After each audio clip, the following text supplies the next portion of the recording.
Hello everyone, welcome back my YouTube channel. My name is Gulab Shah और आप सभी देख रहे हैं मेरा official channel DU education club. I hope आप सभी ठीक होंगे और आप सभी अपनी अपनी स्टडी बहुत अच्छे से कर रहे होंगे। देखिए, आज की जो मेरी वीडियो होने वाली है वो BA प्रोग्राम सेमेस्टर 1 की होने वाली है। सेमेस्टर 1 में जो आपकी हिस्ट्री है, आज हम उस हिस्ट्री के इंपॉर्टेंट क्वेश्चंस कवर करने वाले हैं। देखिए, ये जो आपकी हिस्ट्री है इसका नाम है history of India for earliest time up to 300 CE, यानी हिंदी में नाम दे रखा है भारत का इतिहास प्रारंभिक काल से 300 CE तक। अगर आपके पास भी ये हिस्ट्री है तो ये आपके लिए बहुत ज़्यादा इंपॉर्टेंट वीडियो होने वाली है, क्योंकि इस हिस्ट्री की पूरी वीडियो में हम लोग इंपॉर्टेंट क्वेश्चन विद आंसर कर रहे हैं, जो कि आपकी फुल बुक को कवर कर लेगी अगर सिर्फ आपने ये वीडियोस ही देख ली। देखिए, इसके ऊपर मैंने पार्ट 1 ऑलरेडी बना दिया है, हमारा आज पार्ट 2 होने वाला है। तो आप इन दोनों पार्ट्स को देखना मत भूलिएगा, बहुत ज़्यादा इंपॉर्टेंट है। एंड एक और वीडियो होगी जो हमारी इन दोनों की मर्ज होगी, ठीक है। इन दोनों को मर्ज करके एक और वीडियो आएगी, वीडियो नंबर 3, जो कि आपकी क्विक रिवीजन के लिए होगी।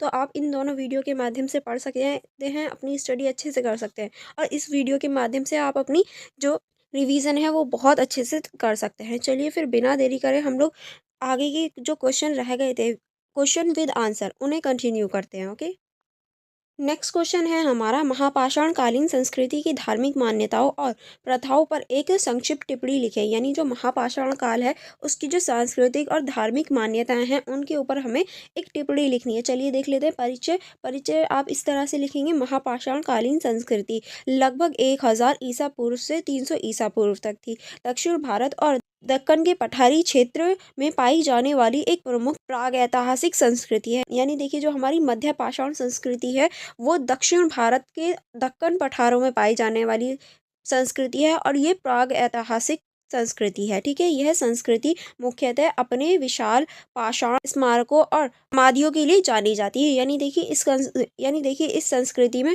जो स्मारक हैं वो बहुत बड़े मिले थे और जो समाधियां हैं, ठीक है, इन स्मारकों और समाधियों से इस काल की धार्मिक मान्यताओं और प्रथाओं का विवरण मिलता है, ठीक है। चलिए आगे बढ़ेंगे।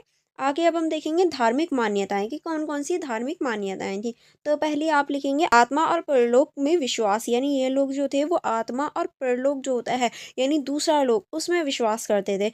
महापाषाण काल में लोग आत्मा और परलोक में विश्वास रखते थे। उनका मानना था कि मृत्यु के बाद भी जीवन जारी रहता है, ऐसा नहीं है मृत्यु होगी तो जीवन समाप्त हो गया, ठीक है।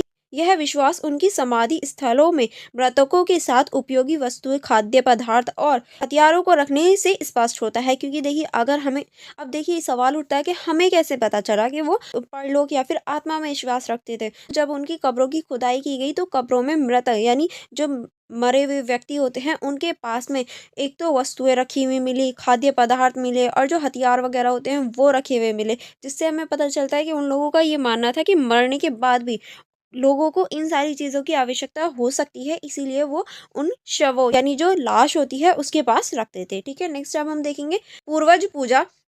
इसके अंतर्गत आप लिखेंगे पूर्वजों की पूजा इस संस्कृति की एक प्रमुख विशेषता है, क्योंकि ये जो संस्कृति थी इसमें पूर्वजों की ही पूजा की जाती थी। नेक्स्ट अब हम देखेंगे मृतकों के सम्मान में महापाषाण स्मारकों का निर्माण किया जाता था, जो उनकी पूजाओं के प्रति सम्मान और कृतज्ञता को दर्शाते हैं। यानी देखिए, जो मर जाते थे उनके सम्मान में ही स्मारक बनाए जाते थे, फिर उनके पुजारियों या ये कहें जो उनकी पूजा करते थे उनके लिए एक सम्मान दिखाते थे, ठीक है। आगे अब हम देखेंगे प्रकृति पूजा। प्रकृति के विभिन्न तत्वों जैसे सूर्य, चंद्रमा, जल और वृक्षों की पूजा का संकेत मिलता है। यानी ये जो थे प्रकृति की पूजा करते थे, जैसे कि सूर्य हो गया, चंद्रमा हो गया, जल हो गया और वृक्ष हो गया, इन सभी की पूजा करते थे। यह तत्व उनकी दैनिक जीवन शैली और धार्मिक आस्था का हिस्सा थे, क्योंकि उनका जो जीवन शैली थी और जो धार्मिक आस्था थी वो इन सभी के साधन थे, ठीक है। चलिए आगे बढ़ेंगे। आगे अब हम देखेंगे धार्मिक प्रथाएं। धार्मिक प्रथाओं में आप पहला लिखेंगे, पहला फर्स्ट है हमारा स्मारकीय समाधि निर्माण। इसके अंतर्गत आप लिख सकते हैं महापाषाण कालीन लोग मृतकों की याद में बड़े बड़े पत्थरों यानी स्मारकों का उपयोग करते थे। यह स्मारक विभिन्न प्रकार के होते थे, जैसे डोलमेन, मेनहिर और रॉकेट समाधियाँ। ये देखिए पत्थरों की जो आकार है उसको दिखाया गया है। मृतकों के साथ उनकी उपयोगी की वस्तुएं, आभूषण, लोहे के उपकरण और मिट्टी के बर्तन रखे जाते थे, ताकि अगर उन्हें मरने के बाद आवश्यकता हो तो वो उनका यूज कर पाए, ठीक है। आगे चलेंगे। आगे हम देखेंगे अंत्येष्टि संस्कार। इसके अंतर्गत देख लेते हैं। इसके अंतर्गत आप लिखेंगे मृतकों का दाह संस्कार भूमि समाधि देने की परंपरा थी। यानी जैसे मुस्लिमों में दबा दिया जाता है, मरने के बाद में उन्हें जलाया नहीं जाता, न ही उन्हें कॉफिन में रखा जाता है, तो वैसे ही इसमें भी होता था कि उन्हें भूमि में दबा दिया जाता था। ठीक है, भूमि समाधियों में मिट्टी के बर्तन, खाद्य पदार्थ और मिलते हैं जो उनकी धार्मिक परंपराओं को दर्शाते हैं। और जब उन्हें दफनाया जाता था, यानी मिट्टी के अंदर उन्हें दबाया जाता था, तो उन्हीं के साथ में दफनाते टाइम ही उनके साथ में बर्तन हो गए, खाद्य पदार्थ हो गए और औजार वगैरह रख दिए जाते थे। ठीक है, नेक्स्ट अब हम देखेंगे यज्ञ और बलि। यज्ञ और बलि किस तरह से, चलिए इसको देख लेते हैं। इसके अंतर्गत आप लिख सकते हैं महापाषाण संस्कृति में यज्ञ और बलि की परंपरा होने का संकेत मिलता है। ठीक है, नेक्स्ट अब हम देखेंगे कुछ स्थलों पर जानवरों की हड्डियां और अवशेष मिले हैं जो बलि की परंपरा का प्रमाण करती हैं। यानी कुछ अवशेष मिले हैं जो बलि को दिखाते हैं। ठीक है, अब हम देखेंगे संकेत और महत्व। इसके अंतर्गत आप लिख सकते हैं महापाषाण स्मारकों और समाधियों से पता चलता है कि इस काल के लोग मृत्यु के बाद जीवन में गहरी आस्था रखते थे। यानी इन लोगों का मानना था कि मृत्यु के बाद भी जीवन होगा, इस चीज़ में ये विश्वास रखते थे, इसीलिए ये समाधियों के पास चीज़ें रखते थे। ठीक है, उनकी धार्मिक मान्यताएं और प्रथाएं सामाजिक और सांस्कृतिक जीवन का अभिन्न हिस्सा हैं। ठीक है, नेक्स्ट अब हम देखेंगे यह संस्कृति भारतीय धार्मिक परंपराओं और विश्वासों के विकास में एक महत्वपूर्ण चरण है। क्योंकि अब अगर आप देखेंगे जो हमारी धार्मिक परंपराएं हैं, विश्वास हैं, वो कहीं ना कहीं थोड़े बहुत मिलते जुलते हैं। जैसे कि मुसलमानों में मृत्यु के बाद में जो बॉडी होती है उसको दफना दिया जाता है। हिंदू लोगों में जो बलि है उसका प्रयोग किया जाता है। देवी देवताओं की पूजा की जाती है, जैसे कि इस काल में सूर्य देवता की पूजा की जाती थी और अभी भी सूर्य देवता की पूजा होती है। तो कहीं ना कहीं जो हमारी हमारी परंपराएं हैं, विश्वास हैं, वो पहले से ही बनते आ रहे हैं। ठीक है, अब हम देखेंगे निष्कर्ष। निष्कर्ष में आप लिख सकते हैं महापाषाण कालीन संस्कृति की धार्मिक मान्यताएं मुख्यतः आत्मा, परलोक, पूर्वज पूजा और प्राकृतिक पूजा पर आधारित है। क्योंकि अभी हमने देखा कि किस तरह से ये आत्मा में, परलोक में और जो पूर्वज पूजा है उसमें और जो प्राकृतिक पूजा है उसमें ध्यान लगाते थे या इन पर आधारित थी। उनकी धार्मिक प्रथाएं इनकी सामाजिक और सांस्कृतिक जीवन को दर्शाती हैं, जो भारतीय सभ्यता के विकास में एक महत्वपूर्ण कड़ी के रूप में देखी जा सकती हैं। आई होप आपको ये क्वेश्चन समझ में आ गया होगा। चलिए नेक्स्ट क्वेश्चन की तरफ चलते हैं। नेक्स्ट क्वेश्चन है हमारा, छठी सदी ईसा पूर्व में उत्तर पश्चिमी भारत की सामाजिक आर्थिक स्थिति पर चर्चा करें। ठीक है, यानी इस क्वेश्चन में आपको छठी सदी जो है उसकी जो उत्तर पूर्वी भारत है उसकी सामाजिक और आर्थिक जो स्थिति है उस पर आपको चर्चा करनी है। ठीक है, चलिए परिचय देख लेते हैं। परिचय के अंतर्गत आप लिख सकते हैं छठी सदी ईसा पूर्व का उत्तर पश्चिमी भारत ऐतिहासिक दृष्टिकोण से एक महत्वपूर्ण युग है। यह काल महाजनपदों के उदय, आर्थिक समृद्धियों और सामाजिक परिवर्तनों का समय था। इस युग ने भारतीय इतिहास में एक नई दिशा दी, जिसमें राजनीतिक, धार्मिक और सामाजिक बदलाव स्पष्ट रूप से देखे जा सकते हैं। क्योंकि इस युग के बाद ही जो हमारे राजनीतिक हैं, धार्मिक हैं और सामाजिक बदलाव हैं वो स्पष्ट रूप से दिखने लगे थे। ठीक है, तो पहले हम देखेंगे सामाजिक स्थिति कि जो हमारी सामाजिक स्थिति थी वो कैसी थी। तो इसके अंतर्गत आप पहला लिखेंगे वर्ण व्यवस्था। समाज 4 वर्ण यानी ब्राह्मण, क्षत्रिय, वैश्य और शूद्रों में विभाजित था। ये विभाजन कर्म आधारित होने के बजाय जन्म आधारित हो गया। देखिए लास्ट वीडियो में मैंने आपको बताया था ये जो विभाजन था ये कर्म आधारित था, लेकिन आते आते ये जन्म आधारित हो गया। जिसमें भी जाति में आपने जन्म ले लिया वही जाति आपकी बन जाएगी। ठीक है, ब्राह्मण धार्मिक अनुष्ठानों के माध्यम से उच्च स्थान पर थे, जबकि क्षत्रिय प्रशासन और युद्ध में संलग्न थे। वैश्य व्यापारी और कृषि में थे और शूद्र सेवा कार्य में थे। यानी देखिए जो ब्राह्मण होते थे वो पूजा पाठ और ये सारी चीज़ें करते थे और उच्च स्थान पे थे। क्षत्रिय जो थे वो शासन करते थे या युद्ध वगैरह करते थे, और जो वैश्य थे वो व्यापार और कृषि करते थे, और जो शूद्र थे वो सेवा क्षेत्र थे। यानी इन तीनों की सेवा करना शूद्र का कार्य होता था। ठीक है, चलिए आगे बढ़ेंगे। आगे अब हम देखेंगे श्रम और पेशे। किस तरह से श्रम और पेशे को देख सकते हैं। समाज में पेशेगत वर्गीकरण उभर रहा था। कुम्हार, बढ़ई, लोहार, बुनकर और अन्य कारीगर समाज का अभिन्न हिस्सा थे, क्योंकि ये भी बहुत ज़्यादा इम्पोर्टेंट रोल निभाते थे। दास प्रथा प्रचलित थी, जिसमें दास श्रमिक कार्य में लाए जाते थे। क्योंकि इस टाइम पे जो दास प्रथा थी वो बहुत ज़्यादा प्रचलित थी, यानी बहुत ज़्यादा चलती थी। अब हम देखेंगे महिलाओं की स्थिति। महिलाओं की स्थिति में गिरावट आ रही थी, उन्होंने घरेलू भूमिकाओं तक सीमित किया गया। विवाह और शिक्षा पर पुरुषों का नियंत्रण बढ़ रहा था। देखिए ये जो अभी इस टाइम की स्थिति थी वो महिलाओं की स्थिति बहुत ज़्यादा बेकार थी। वो सिर्फ घरेलू जो भूमिका थी उसी तक सीमित थी और ना ही उन्हें विवाह और ना ही शिक्षा दोनों में अपनी राय देने का कोई भी अधिकार नहीं था, वो सिर्फ पुरुषों के पास था। ठीक है, चलिए आगे बढ़ेंगे। आगे अब हम देखेंगे धार्मिक परिवर्तन। धार्मिक परिवर्तन के अंतर्गत आप लिख सकते हैं छठी सदी ईसा पूर्व धार्मिक पुनर्जागरण का काल था। वैदिक धर्म के अलावा बौद्धिक और जैन धर्म जैसे अन्य धर्म उभरे। यानी देखिए ये जो था ये धार्मिक पुनर्जागरण का काल था। इसमें वैदिक धर्म के अलावा बौद्धिक और जैन धर्म भी उभरने लगा। यज्ञ और बलि के स्थान पर अहिंसा और तपस्या पर बल दिया गया, क्योंकि देखिए जो वैदिक धर्म है वो यज्ञ की बात करता है, पर जो बौद्ध और जैन धर्म है ये अहिंसा और तपस्या की बात करते हैं। ठीक है, अब हम देखेंगे आर्थिक स्थिति, यानी इस टाइम की आर्थिक स्थिति कैसी थी। ठीक है, आर्थिक स्थिति में पहले हम देखेंगे कृषि। कृषि के अंतर्गत आप लिखेंगे कृषि मुख्य आजीविका का साधन थी। गंगा और सिंधु नदी के मैदान उपजाऊ थे, क्योंकि देखिए उस टाइम पे सिर्फ कृषि ही की जाती थी और गंगा और सिंध के जो आसपास के क्षेत्र थे वो बहुत ज़्यादा उपजाऊ थे। लोहे के औजारों का उपयोग से कृषि उत्पादन में वृद्धि हुई और इस टाइम पे आके जो लोहे के औजार थे उनका प्रयोग किया जाने लगा मिट्टी को खोदने के लिए, जिसकी वजह से जो कृषि वृद्धि थी वो और ज़्यादा बढ़ गई। अब हम देखेंगे व्यापार और वाणिज्य। व्यापारिक गतिविधियां बढ़ रही थी। उत्तर पश्चिम भारत विदेशी व्यापार के लिए एक प्रमुख केंद्र बन गया था। उत्तर पश्चिम भारत के माध्यम से सिल्क रूट और समुद्री व्यापार मार्ग का विकास हुआ। यानी देखिए जो उत्तर पश्चिमी भारत है वहीं से जो सिल्क रूट है, जो आपने पढ़ा भी होगा, जहाँ से सिल्क का व्यापार होता था, सिल्क रूट का निर्माण हुआ, क्योंकि देखिए सिल्क रूट से बहुत सारी जो आयात निर्यात है वो होते थे। ठीक है, अब हम नेक्स्ट देखेंगे। नेक्स्ट है हमारा तक्षशिला जैसे शहर व्यापार के प्रमुख केंद्र थे, क्योंकि जैसे कि तक्षशिला है ये भी एक व्यापार का प्रमुख केंद्र बन गया था। अब हम देखेंगे धन का उपयोग। धन का उपयोग किस तरह से, इसके अंतर्गत हम देखेंगे इस काल में पहली बार सिक्कों का प्रचलन हुआ। यानी इससे पहले सिक्कों का जो प्रचलन था या सिक्कों का जो यूज था वो नहीं होता था।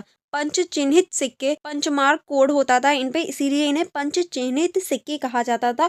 व्यापार में उपयोग किए जाते थे। ठीक है, नेक्स्ट अब हम देखेंगे। नेक्स्ट आप इसमें लिखेंगे बॉर्डर सिस्टम, वस्तु विनिमय प्रणाली का भी चलन था। यानी देखिए जो बॉर्डर सिस्टम होता है उसका भी चलन था, यानी वस्तु विनिमय प्रणाली। ठीक है, चलिए आगे बढ़ेंगे। आगे हम देखेंगे कारीगरी और शिल्प। कारीगरी और शिल्प में आप लिख सकते हैं इस काल में शिल्पकार और उद्योगों में वृद्धि हुई। बर्तन निर्माण, धातु कला, वस्तु निर्माण और वनों का उत्पाद प्रमुख था। ठीक, क्योंकि इस काल में जो बर्तन निर्माण है, धातु निर्माण है और जो वस्तु निर्माण है उसका जो उद्योग था वो बढ़ने लगा था। नेक्स्ट हम देखेंगे शहरीकरण। इस काल में शहरीकरण की प्रक्रिया तेज हुई। तक्षशिला, पुष्कलावती और अन्य नगर व्यापार और प्रशासन के लिए प्रमुख केंद्र हो गए। ठीक है, चलिए आगे बढ़ेंगे। आगे अब हम देखेंगे इसके अंतर्गत नगरों में बाजार, कारीगरों की वस्तुओं और व्यापारिक ग्लेड स्थापित होने लगा था। ठीक है, अब हम देखेंगे इस क्वेश्चन का निष्कर्ष। क्या आप इस क्वेश्चन के निष्कर्ष में क्या लिख सकते हैं? छठी शताब्दी ईसा पूर्व का उत्तर पश्चिमी भारत सामाजिक आर्थिक परिवर्तन का एक महत्वपूर्ण चरण था। इस काल में कृषि, व्यापार और शहरीकरण ने अर्थव्यवस्था को समृद्ध बनाया, क्योंकि अभी हमने देखा जो कृषि है, व्यापार है और शहरीकरण है उसी ने अर्थव्यवस्था को मजबूत बनाया। कि समाज में वर्ण व्यवस्था और धार्मिक पुनर्जागरण ने गहरा प्रभाव डाला। यह समय भारतीय सभ्यता के विकास में एक नई दिशा स्थापित करने का सिद्धांत दिखाता है, यह सिद्धांत साबित हो रहा था, क्योंकि देखिए अब इसके बाद ही जो चेंजेस हैं वो होने शुरू हो रहे थे। ठीक है, अब हम नेक्स्ट क्वेश्चन की तरफ चलेंगे। नेक्स्ट क्वेश्चन है हमारा अशोक के धम्म के मुख्य सिद्धांतों का उल्लेख करें। यानी अशोक के जो धम्म के प्रमुख सिद्धांत हैं उनके बारे में आपको बताना है। चलिए परिचय देख लेते हैं। परिचय में आप लिखेंगे मौर्य सम्राट अशोक, जिनका जो जीवन काल था वो 268 से 232 तक था, ने अपनी शासनकाल में एक अनोखे धार्मिक और नैतिक नीतियों को अपनाया जिसमें धम्म कहा गया। यानी देखिए इन्होंने अपने जीवन काल में या शासन काल में कुछ अलग चीजें अपनाई धार्मिक को लेकर, यानी धर्म को लेकर, जिसे आगे चल के ही धम्म के नाम से जाना गया। अशोक के धम्म का उद्देश्य समाज में नैतिकता, सहिष्णुता और सदाचार को बढ़ावा देना था। यह कोई धर्म विशेष नहीं था, बल्कि जीवन जीने की एक नैतिक और मानवीय दृष्टि थी। अशोक के शिलालेख और अभिलेख उनके धम्म के सिद्धांतों का विवरण करते हैं। यानी देखिए अशोक का जो धम्म है वो कोई धर्म नहीं था। हम ये नहीं कह सकते वो धर्म है उसका पालन करो, नहीं, वो सिर्फ जीवन जीने के लिए नैतिक और जो अनिवार्य दृष्टि होती है, मानवीय दृष्टि होती है, वो दिखाते हैं कि हमें इस तरह से जीवन जीना चाहिए। देखिए जो अशोक हैं वो एक क्रूर शासक थे। पहले उन्होंने राजा बनने से पहले अपने 101 भाई को मारा था ताकि वो राजा बन पाएँ। और जब वो राजा बन गए और कलिंग का युद्ध हुआ, यानी उनके शासनकाल में एक युद्ध हुआ था, उसके बाद में उस युद्ध में इतने लाखों लोग मारे गए, लाखों जो परिवार थे वो बेघर हो गए, बहुत बुरे दृष्टि थी, बहुत बुरी हालत थी उस टाइम पे। जब उन्होंने उस युद्ध की स्थिति देखी, क्योंकि वो राजा थे, बेशक वो राजा थे तो उन्होंने सारी चीज़ें देखी, तो उसके बाद में वो जो उनका हृदय था वो परिवर्तन हो जाता है और फिर ये अशोक जो है वो मार-काट या ये सारी चीज़ों को छोड़ देते हैं और जो धर्म है उसको परिवर्तित करके जो बौद्ध धर्म है उसको अपना लेते हैं, ताकि जो मार-काट है ये सारी चीज़ें उनसे दूर हो सके और फिर ये अपने धर्म की स्थापना करते हैं, यानी धर्म को अपनाते हैं। ठीक है? चलिए आगे बढ़ेंगे। आगे अब हम देखेंगे धर्म के मुख्य सिद्धांत, यानी धर्म के मुख्य सिद्धांत कौन-कौन से हैं। तो पहला है मुख्य सिद्धांत इसका सदाचार और नैतिकता। इसके अंतर्गत हम देखेंगे अशोक के धम्म में नैतिक आचरण और सदाचार पर बल दिया गया। सत्य, अहिंसा, दया और समय को प्रमुख माना गया है। यानी देखिए इसके अंतर्गत सत्य को, अहिंसा को, दया को और समय को प्रमुखता माना गया था। झूठ, ईर्ष्या और क्रोध से बचने की कोशिश की गई थी इसके अंतर्गत कि कोई भी झूठ ना बोले, ईर्ष्या ना हो कुछ भी और क्रोध ना करे व्यक्ति। इन सभी से बचने का प्रयास किया गया था। नेक्स्ट अब हम देखेंगे अहिंसा। अशोक ने सभी प्रणालियों के प्रति अहिंसा का प्रचार किया, यानी अहिंसा को रोकने का प्रयास किया। पशु बलि और शिकार की निंदा की। उन्होंने अपने साम्राज्य में पशु हत्या को रोकने के लिए कई उपाय किए, यानी देखिए पशु बलि हो गया या पशु हत्या होगा, इन सभी को इन्होंने रोक दिया। नेक्स्ट अब हम देखेंगे धार्मिक सहिष्णुता। सभी धर्मों और विचारों के प्रति सहिष्णुता और सम्मान का प्रचार किया, यानी ये सभी धर्मों का प्रचार करने लगे, या ये कहूँ सभी धर्मों का जो सम्मान है वो करने लगे थे। ठीक है? अब हम देखेंगे अशोक ने सभी धर्मों के अनुयायियों से एक दूसरे की शिक्षाओं, सामान्यताओं को समझने और आदर करने की पाली की। यानी देखिए इन्होंने सभी जो धर्म के अनुयायी होते हैं उन्हों को कहा कि आप एक दूसरे से शिक्षा लें, एक दूसरे की शिक्षा को समझें और उनका आदर करें। ठीक है? नेक्स्ट अब हम देखेंगे सामाजिक समरसता। इसके अंतर्गत आप लिखेंगे समाज में जाति, धर्म, वर्ग के बीच समानता और समरसता को बढ़ावा दिया। कमजोर वर्ग, महिलाएं और दासों के कल्याण के लिए विशेष ध्यान दिया गया, यानी जो कमजोर वर्ग के लोग हैं, महिलाएं हैं और दास है, उनके लिए जो विकास है या फिर ये कहें उनका जो कल्याण है उसके लिए ज़्यादा नीतियां बनाई गईं। अब हम देखेंगे पारिवारिक और सामाजिक संबंध। परिवार के सदस्यों और पड़ोसियों के साथ प्रेम और सद्भाव बनाए रखने पर जोर दिया था। ठीक है? माता पिता की सेवा, गुरु का आदर और वृद्धजनों का सम्मान करना धर्म का मुख्य भाग है, यानी अपने माता पिता की सेवा करें और जो गुरु होते हैं उनकी आदर करें और जो वृद्धजन होते हैं यानी जो बुजुर्ग लोग होते हैं उनका सम्मान करना, उनकी मदद करना, यही धर्म था। देखिए आज जो सबसे ज़्यादा इम्पोर्टेंट है वो ये दोनों चीज़ हैं, यानी माता पिता की सेवा करना और गुरु का सम्मान करना, जो कि लोग भूल ही गए हैं। ये भी इम्पोर्टेंट है पर ये जो लोग हैं ये भूल गए हैं। कोई भी अपने माता पिता का सम्मान करना या फिर गुरु का ये आदर करना भूल जाते हैं। आपने भी देखा होगा कुछ भी लोग कमेंट कर दे जो कि गुरु के सम्मान के खिलाफ होता है। ठीक है? अब हम देखेंगे धर्म का प्रचार। किस तरह से अशोक ने धर्म के प्रचार के लिए धर्म महायात्रा की नियुक्ति की। यह अधिकार समाज में नैतिक और धार्मिक शिक्षा का प्रचार करते हैं। ठीक है? अब हम देखेंगे उन्होंने धर्म के संदेशों को दूर दराज के क्षेत्रों और अन्य देशों तक पहुंचाने के लिए दूत भेजे, यानी जो धर्म था उसका प्रचार प्रसार किया और उसको फैलाने का प्रयास किया। अब हम देखेंगे कल्याणकारी शासन। अशोक ने धर्म के जनता के कल्याण पर विशेष ध्यान दिया गया। उन्होंने अस्पतालों, शालाओं, कुओं और सड़कों का निर्माण करवाया। ठीक है? मानव और पशुओं के लिए औषधालयों की व्यवस्था करवाई, यानी जहां मानव और जो पशु होते हैं उनकी औषधि दी जा सके, औषधालय क्या यानी दवाई दी जा सके, उसकी स्थापना करवाई। अब हम देखेंगे विश्व बंधुत्व। किस तरह से इन्होंने विश्व बंधुत्व को बढ़ाया, चलिए इसको देख लेते हैं। इसके अंतर्गत आप लिखेंगे अशोक ने सभी प्रणालियों को एक परिवार के सदस्यों के रूप में देखने का दृष्टिकोण अपनाया। ठीक है? उन्होंने विभिन्न जातियों और समुदायों के बीच भाईचारे को बढ़ावा दिया था। ठीक है? चलिए आगे बढ़ेंगे। आगे अब हम देखेंगे निष्कर्ष इस क्वेश्चन का। इस क्वेश्चन के निष्कर्ष में आप सकते हैं अशोक के धर्म का उद्देश्य समाज में नैतिकता, मानवीय मूल्यों को स्थापित करना था। यह नीति किस धार्मिक मतवाद के प्रचार की वजह सहिष्णुता, करुणा और सामाजिक कल्याण पर आधारित थी। अशोक का धर्म न केवल उसके साम्राज्य में शांति और समृद्धि लाने में सरल रहा, बल्कि धार्मिक इतिहास और विश्व के एक अद्वितीय नैतिक दृष्टि प्रदान भी की इसने। ठीक है? चलिए आगे बढ़ेंगे नेक्स्ट क्वेश्चन की तरफ।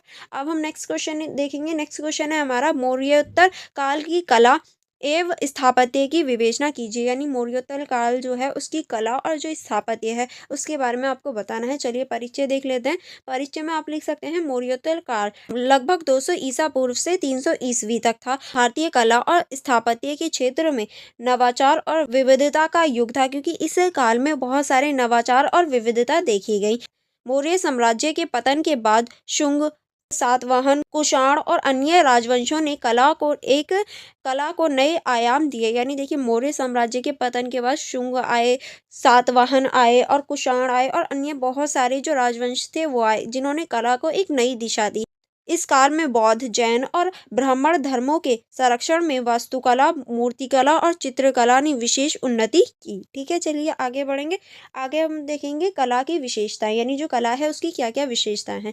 तो पहले हम देखेंगे मूर्तिकला। मौर्योत्तर काल में मानव आकृति को मूर्तिकला में प्रमुखता थी। ठीक है, नेक्स्ट अब हम देखेंगे बौद्ध और जैन धर्म के प्रभाव से बुद्ध तीर्थंकरों और धार्मिक प्रतीकों की मूर्ति बनाई गई। नेक्स्ट अब हम देखेंगे कुषाण काल में गंधार और मथुरा काल शैली का विकास हुआ। यानी कुषाण काल में जो गंधार है और जो मथुरा कला शैली है उसका भी विकास हुआ। अब हम देखेंगे गंधार शैली यूनानी प्रभाव से युक्त मूर्तियां जिसमें यथार्थ और सुंदरता का समावेश होता है, वो हमारा गंधार शैली होती है। यानी जो यूरोपीय प्रथाओं से युक्त होती हैं, जिसमें यथार्थ और सुंदरता को दिखाया जाता है, वो हमारी गंधार शैली में होती हैं। ठीक है, अब हम देखेंगे मथुरा शैली। मथुरा शैली जो होती है वो भारतीय परंपराओं पर आधारित लाल बलुआ पत्थर से बनाई जाती है। लाल बलुआ पत्थर से जो मूर्तियां बनाई जाती हैं और भारतीय परंपराओं को दिखाती हैं, वो हमारी मथुरा शैली के अंतर्गत आ जाती हैं। नेक्स्ट अब हम देखेंगे संगीत और चित्रकला। अजंता की गुफाओं में चित्रकला और भित्ति चित्र इस काल की महत्वपूर्ण उपलब्धियां हैं। ठीक है, इन चित्रों में धार्मिक कहानियां, राजाओं के जीवन और सामान्य लोगों के दैनिक जीवन को दर्शाया गया था। ठीक है, चलिए आगे बढ़ेंगे। आगे अब हम देखेंगे स्थापत्य की विशेषताएं, यानी जो स्थापत्य है उसकी क्या क्या विशेषताएं हैं। तो पहले हम देखेंगे स्तूप में। स्तूप निर्माण में उल्लेखनीय वृद्धि हुई थी, क्योंकि बहुत सारे जो स्तूप हैं वो बनाए जा रहे थे। इसमें सबसे प्रसिद्ध उदाहरण सांची का स्तूप है, क्योंकि देखिए जो सांची का स्तूप है वो बहुत कुशलता और बहुत सुंदरता से बनाया गया था, जिसमें शुंग और सातवाहन राजाओं ने मौर्य स्तूप को पुनर्निर्मित कर विकसित किया था। इसमें शुंग और जो सातवाहन राजा हैं उन्होंने मौर्य स्तूप को पुनर्निर्मित करके विकसित किया था। ठीक है, अब हम देखेंगे स्तूपों के तोरण, यानी जो स्तूप होते थे उनके जो तोरण द्वार होते थे वो भी बहुत प्रसिद्ध थे। प्रवेश द्वार, यानी देखिए जो तोरण द्वार है उसको ही प्रवेश द्वार बोलते थे, जो कि इस तरह से बनाए जाते थे।